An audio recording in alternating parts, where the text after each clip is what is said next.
back, everyone. Today the 53 is done. We are getting ready to ship it out. It's being picked up tonight, but so this is it. Lift it up.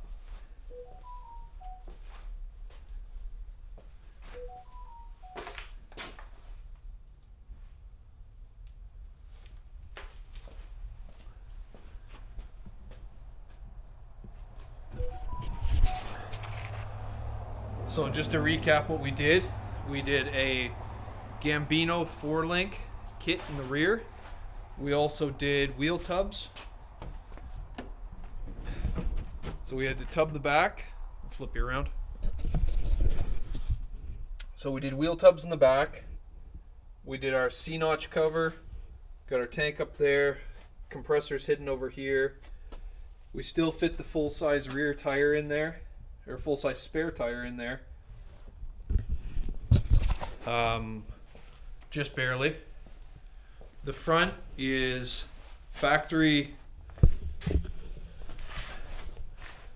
front suspension, modified heavily. Under the hood,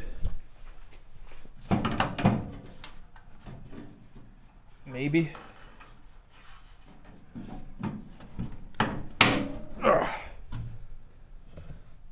So we did our battery mount up front. All our main fuses there. We got our new shock locations down there. They used to be in the middle of the spring. So we did a 12-volt wiring, American Autowire. Which American Autowire kit did we do? We did the Highway 15 Plus. So that came with a new ignition, new light switch, dimmer. We also did the Jenny shifter. The boot that came with it wasn't big enough, so we did have to open up that hole a little bit. Just have to do a bigger trim piece around that. All new brake lines, all new fuel lines. The air ride management valves are in the glove box here. I don't know if you can see that. So they're in the glove box. Manual paddle valves. So rear up, front up, both corners, or are all four corners, but they are a manual valve. All the dash lights are all working, marker lights. We did have to tear apart that turn signal module. It was all corroded inside, but I think it turned out really well. I'm stoked to see what he has to say about it when he shows up tonight. The exhaust still needs to be done on it. Trans cooler lines, that's going to be really tight in there, so I didn't want to just throw a generic one in there just for him to throw the parts away. But let's do a video of it dropping and get your eyes on that. So I'll put you over here.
Okay, so that's it laid out. The rear We notched it. We made sure that it was just like about to touch the cross member underneath it here, where the trans is touching. And then the front's laid out. If you lift the back, the front will dip a little bit more. So if he decides to thin up that cross member a little bit, you can get a little bit more drop out of it. New drive shaft as well. So that's a turbo, so 350 Chevy to a turbo 350 trans to an 85 G-body rear end. The G-body rear end is 2 inches shorter, so an inch aside. So if you wanted to put a different offset wheel on that, you can. Currently it has the 15 by 5 original, or 15 by 5.5, so I can't remember exactly what they are. I think they're just by 5s. Everything fits nice. The front drops nice. I love it with the caps on it. It's a super cool looking car. I'm glad I could be a part of this build. Can't wait to see it around. So we kept the original stock tank is in it. Just all the wiring going to it. Did a 12 to 6 volt reducer for the sending unit, and then there's auxiliary gauges in for water, oil, and voltage, because these old cars had an amperage meter or an ammeter. So that's a wrap on this car. I think it went really smooth.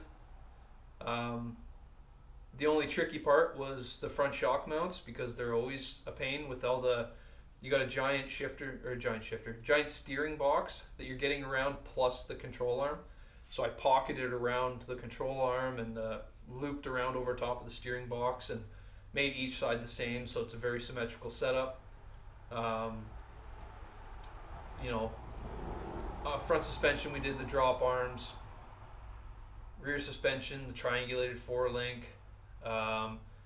2500s or Slam RE6s up front, Slam RE7s in the back. We did do the cup modification on the back to keep that bag from touching anything. The front, it's got large plates so that when it comes down, it's making full contact with those. There's no rub points. Recommended shocks in the rear from Gambino. The fronts are, I don't know the part number, but they're 1980 CJ7 Jeep front shocks. They fit in there perfect. They give the right amount of lift in them, so if anyone's doing a stock front suspension drop, check out the ranges on this Jeep CJ7 1980 front shocks. They work perfect. That's what I use on all these front kits. Our lights work. I don't want to fire it up, but she cranks. Without that trans having fluid in it, I don't want to run it. I don't want to be responsible for an empty trans leak. But, super cool car, 1953 Pontiac. So hopefully we'll see him ripping around Toronto this spring, summer, enjoying it, having the kids out. That's about all, guys. Appreciate you watching. Thanks for the time that you took. Subscribe, like the video, comment.